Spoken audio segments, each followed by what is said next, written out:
Olá, hoje é o dia 11 de julho e nós iremos terminar então hoje o versículo 30 do capítulo 8 de Romanos. E aos que predestinou, a esses também chamou. E aos que chamou, a esses também justificou. E aos que justificou, a esses também glorificou. Então, nesses dois versos, 29 e 30, nós temos visto que Paulo utiliza 5 verbos no passado para explicar a obra da salvação.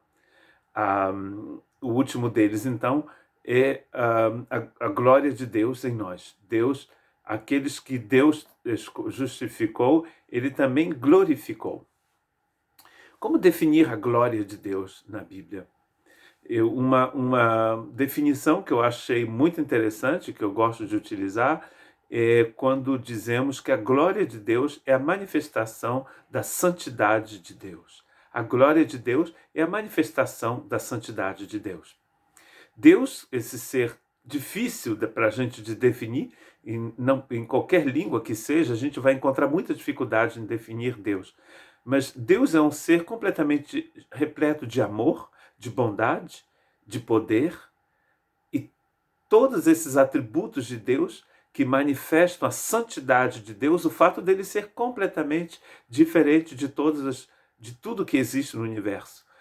Como ele não é um ser criado, ele não pode ser comparado à sua criação.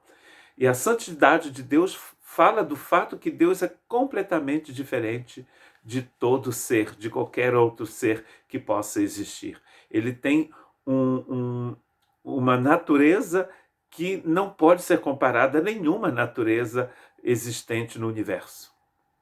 Quando Deus manifesta essa santidade dele, o fato dele ser completamente separado de tudo que existe, ele está então manifestando sua glória. É uma definição entre tantas outras, não é? Porque nós temos uma dificuldade muito grande em definir um ser como Deus. Aliás, nós o conhecemos plenamente na pessoa de Cristo Jesus, de seu Filho, que veio a esta terra para nos mostrar a glória de Deus, para manifestar a glória de Deus. O que Paulo nos tem falado sobre essa glória aqui mesmo nesse livro de Romanos? No capítulo 5, verso 2, ele diz: pelo qual também temos entrada pela fé a esta graça, na qual estamos firmes e nos gloriamos na esperança da glória de Deus. Então ele está dizendo no mesmo capítulo onde ele fala que a justificação é pela fé, e a gente viu ontem então que o verbo que precede glorificar é então o verbo justificar. Nós temos acesso então a uma esperança incrível, a esperança de sermos participantes da glória de Deus, ou seja, da glória de Deus. Então, essa coisa que temos dificuldade imensa em definir, nós estamos correndo na direção da manifestação dessa beleza infinita, dessa glória divina na nossa vida. E a gente percebe isso também no capítulo 8, no verso 27, quando ele diz: e se nós somos filhos, somos logo herdeiros também, herdeiros de Deus e co-herdeiros de Cristo, se é certo que com ele padecemos, para que também com ele sejamos glorificados. E ele nos mostrou, a gente já meditou nesse texto, nos mostra aqui o caminho da glória de Deus. Nós vamos ter que passar por dificuldades, por um sofrimento. Ele usa a palavra padecer nessa versão da língua portuguesa. Nós vamos passar por vales difíceis às vezes, mas o alvo é muito importante. O alvo é chegarmos na manifestação dessa glória de Deus na nossa vida. E, aliás, ele fala em Romanos, no capítulo 8 mesmo, que o fato de recebermos um novo corpo vai manifestar também essa glória de Deus. E a própria criação está agonizando, esperando a manifestação da glória de Deus nos filhos de Deus.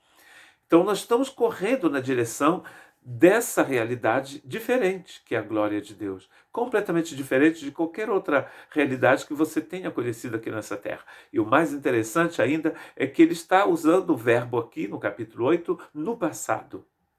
Como se, para muita gente, eles já entraram na glória de Deus, já foram glorificados. Então, tudo isso é pela fé. Estamos correndo nessa direção, mas como se já tivéssemos sido glorificados em Cristo Jesus. E um texto, claro, que não poderíamos deixar de citar no tempo que é curto, né, da nossa meditação, é Colossenses capítulo 1, verso 27, os quais Deus quis fazer conhecer quais são as riquezas da glória deste mistério entre os gentios, que é Cristo em vós, a esperança da glória. Falamos sobre esperança no capítulo 5, e aqui a gente descobre uma coisa muito importante: a esperança da glória é Cristo em nós. No Antigo Testamento, apenas uma pessoa poderia entrar naquele lugar, no Santo dos Santos, onde em cima do propiciatório, que era a cobertura da arca, a glória de Deus se manifestava. Uma única pessoa, uma vez por ano, o sumo sacerdote, entrava naquele lugar, que representava a manifestação da glória de Deus. No dia que Cristo morreu, em Jerusalém, o véu do templo, que simbolizava essa divisão entre o ser comum, que é o homem, e a glória de Deus, o véu foi rasgado. E a Shekinah, a glória de Deus, sai do templo. E agora, que coisa interessante é que Paulo diz que o templo do Espírito Santo somos nós. Em Cristo nós temos uma viva esperança de participarmos da glória de Deus. Porque a glória de Deus, pelo menos uma semente dessa glória futura e eterna, está em nós. Porque Cristo, habitando em você, a esperança da glória que você tem. A esperança de sermos participantes da glória de Deus está em nós. Estamos apenas esperando o momento final em que sairemos desse corpo, ou que receberemos um novo corpo no dia do Senhor, como os profetas chamam.